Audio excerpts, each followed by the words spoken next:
Hello guys. तो last lectures में हमने ट्रांसक्रिप्शन के बेसिक्स पढ़े थे और आरएनए पॉलीमरेज का स्ट्रक्चर भी हमने स्टडी किया था।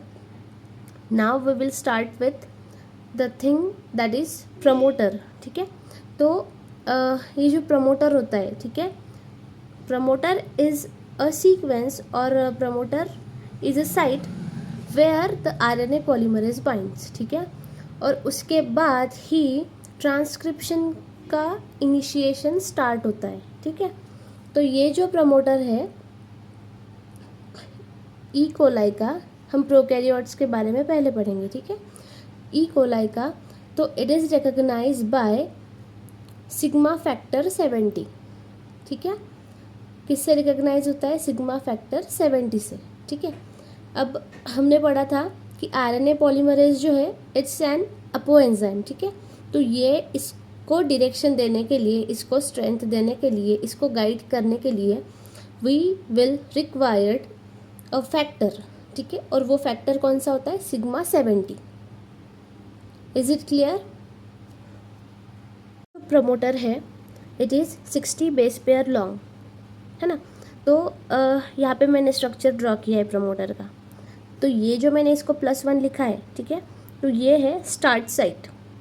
यहाँ से आगे इस डायरेक्शन में, इस एरो के डायरेक्शन में ट्रांसक्रिप्शन स्टार्ट होगा। ठीक है, ये है हमारा स्टार्टिंग पॉइंट। ठीक है, देन -10 सीक्वेंस एंड -35 सीक्वेंस। ठीक है, तो ये जो प्रमोटर्स होते हैं, ठीक है, इसमें कुछ सीक्वेंसेस होते हैं जिनको हम कंसेंसस सीक्वेंस बोलते हैं। अब ये जो सीक्वेंस होते हैं वो ऑलमोस्ट हर ऑर्गेनिज्म में सेम पाए जाते हैं। सेम इन द सेंस कुछ न्यूक्लियोटाइड्स या कुछ बेस पेयर्स आगे पीछे, but most of the base pairs are same. ठीक है, उनको हम बोलेंगे कंसेंसस सीक्वेंस। ठीक है, तो ये जो है -10 और -35 वो हम स्टडी करेंगे। ठीक है, अब ये जो -10 है ये बहुत इंपॉर्टेंट होता है, इसको हम प्रिब्नो बॉक्स भी बोलेंगे। ठीक है, अब ये जो है ये किन न्यूक्लियोटाइड्स के बीच में होता है? तो -7 से लेके -12 तक, है ना। और इसका जो सीक्वेंस है वो ये है TATAAT। ठीक है, अब इसका जो डिस्कवरी है डेविड प्रिब्नो ने किया था। ठीक है, इसलिए इसको हम नाम क्या देते हैं? प्रिब्नो बॉक्स। उसके बाद आता है -35 कंसेंसस सीक्वेंस। तो ये जो सीक्वेंस है वो TTGACA ये वाला सीक्वेंस है, यहाँ पे जो प्रेजेंट होगा TTGACA। ठीक है, अब ये जो न्यूक्लियोटाइड्स का सीक्वेंस यहाँ पे दिया है उसमें कुछ माइनर चेंजेस भी हो सकते हैं, मतलब हर ऑर्गेनिज्म में कुछ बेस पेयर का या फिर कुछ न्यूक्लियोटाइड का चेंज भी इसमें आ सकता है। अब ये जो -35 वाला है वो कहाँ से कहाँ तक है? -32 से लेके -37 तक।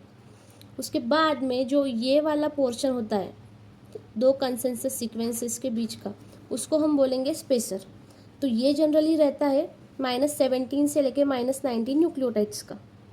दो कंसेंसस सीक्वेंस के बीच का जो रीजन है उसको हम स्पेसर कहेंगे। ठीक है, देन इसकी जो प्रमोटर की जो स्ट्रेंथ है, मतलब प्रमोटर में कितनी स्ट्रेंथ है या प्रमोटर कितना वीक है, ये किससे डिसाइड होता है?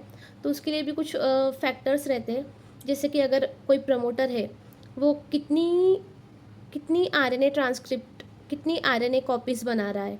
अगर वो ज़्यादा बना रहा है तो वो स्ट्रॉन्ग प्रमोटर है, उसकी स्ट्रेंथ ज़्यादा है। अगर वो कम बना रहा है तो उसकी स्ट्रेंथ कम है।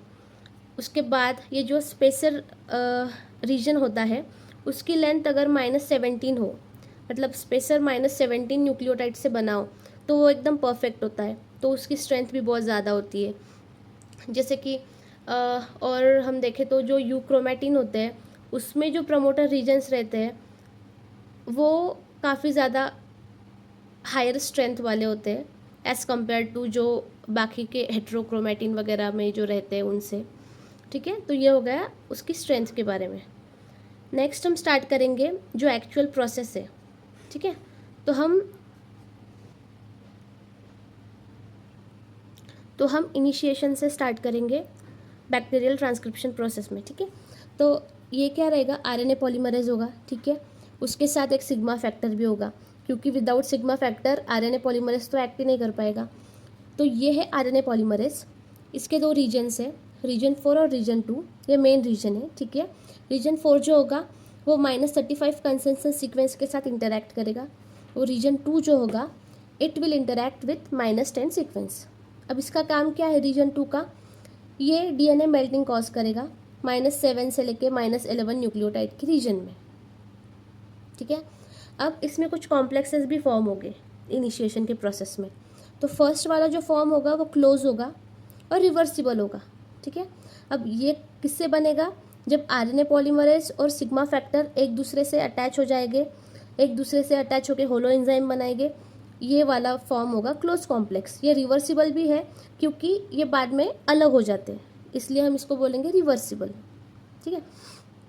देन आता है हमारा ओपन कॉम्प्लेक्स फॉर्मेशन। अब ओपन कॉम्प्लेक्स फॉर्म हो रहा है मतलब मेल्टिंग हो रही होगी, और उसकी वजह से दो जो स्ट्रैंड्स है वो एक दूसरे से अलग हो रहे होंगे, ठीक है। इसको हम बोलेंगे ओपन कॉम्प्लेक्स फॉर्मेशन। अब इसमें क्या होता है, सिर्फ -7 से लेके -11 न्यूक्लियोटाइड्स ही नहीं, तो +2 से लेके -11 से लेके +2 वाला जो रीजन है, ये वाला +1 के आगे जो +2 वाला रीजन होगा वहाँ तक की मेल्टिंग हो जाती है, ठीक है। तो हम कहें यहाँ से लेके यहाँ तक की मेल्टिंग किसकी वजह से हो रही है, आरएनए पॉलीमरेज की वजह से, और उसकी वजह से क्या फॉर्म हो रहा है, ओपन कॉम्प्लेक्स फॉर्मेशन हो रहा है। अब क्या होगा, जब एक बार इनिशिएशन के थ्रू मतलब ट्रांसक्रिप्शन जब स्टार्ट हो जाएगा, बेस पेयर्स ऐड करना स्टार्ट हो जाएगा, तब क्या होगा, जो सिग्मा फैक्टर है वो ये जो आरएनए पॉलीमरेज का जो आरएनए एग्जिट वाला टनल है, तो उसमें वो आरएनए पॉलीमरेज से निकल के जो सिग्मा फैक्टर है वो इसमें स्टक हो जाएगा, ये टनल में, ठीक है। और ये टनल में स्टक होने की वजह से जितना भी आरएनए यहाँ पे फॉर्म हो रहा है वो बाहर ही नहीं निकल पा रहा है, क्योंकि उसमें ऑलरेडी क्या प्रेजेंट है, सिग्मा फैक्टर प्रेजेंट है, ठीक है। तो ये सिग्मा फैक्टर को निकालने के लिए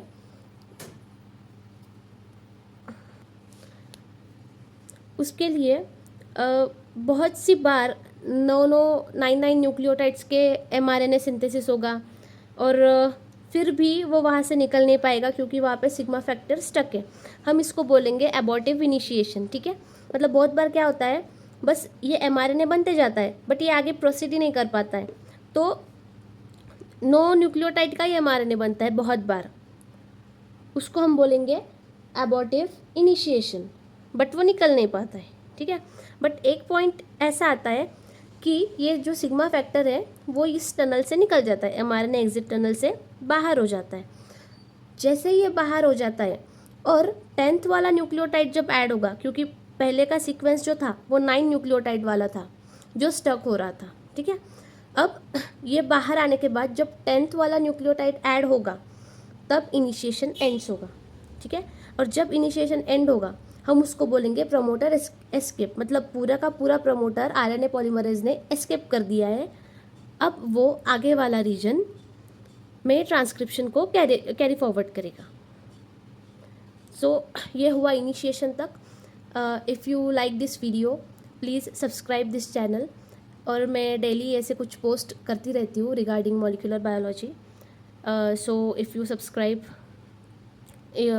and on the notification, you will get help in your studies. Thank you.